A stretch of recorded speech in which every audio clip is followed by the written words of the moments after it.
Hey guys, it's Eagex, and as you probably all know, 1 to 2 years ago, the create one track in an hour videos were pretty hyped.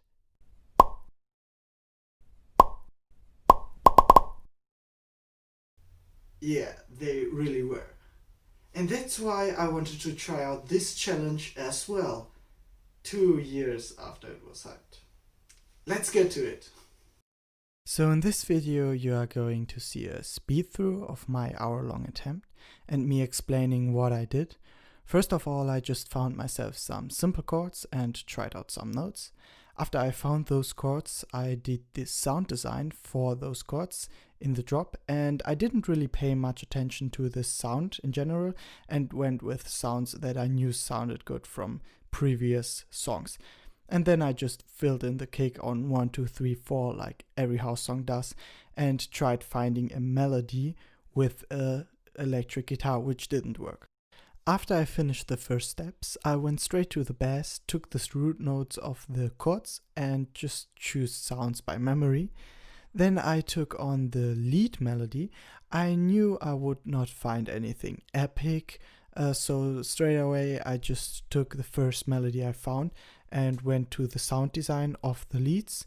Again, I just chose sounds for the leads by memory, as anything else would have just taken too long.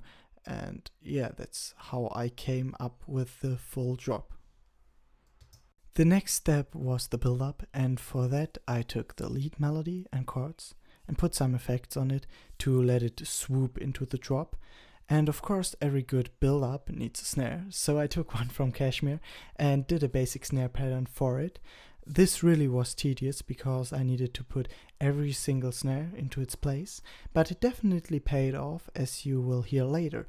Then I grabbed some white noise because every good house track needs white noise, and I also put in a riser into the build-up to give it a little bit more power. And now the intro. So I really wanted something generic for this section, and that's why I played a live piano with the chords. It took me some attempts, but it worked out quite fine after a while, and I think the end result sounds pretty good. The more difficult part was the melody in the intro. I really did not have any inspiration at that point, so I just grabbed my electric guitar and played some notes on it. I just was hoping that I would find some notes, and I think I came up with something solid.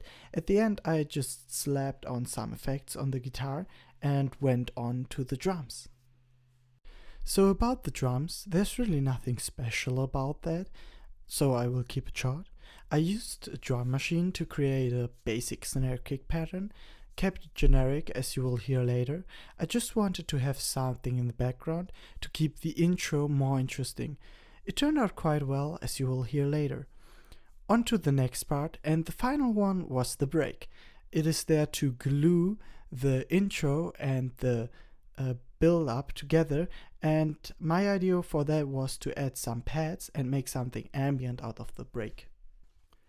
So in addition to the pads, I reused the guitar samples I created in the intro and put way too much reverb on it and also delay to give it that atmospheric sound. I also added another piano to keep the groove of the intro moving.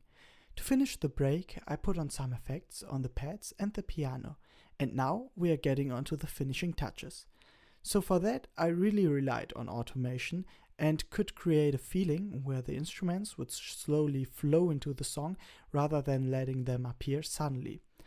I also decided to put the pads and atmospheric guitar in the drop to fill out a bit more and letting it sound fuller.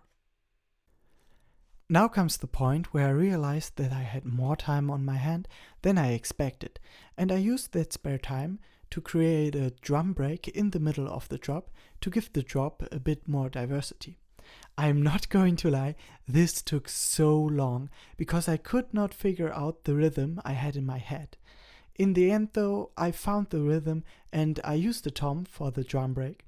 I also added further automations onto the leads to give the break a bigger meaning. So we are getting to the last 5 minutes, and the only thing I did was to add more effects and also trying to revamp the guitar sample I made, because the one sample was a bit off, and also just some finishing touches, some automations, really nothing special there. Yeah, I really had a lot of fun making this challenge, and maybe I will try it out with another genre, as you just see me getting the last sample and also ending the time. And yeah, I hope you liked this, and now we are going to hear the final results.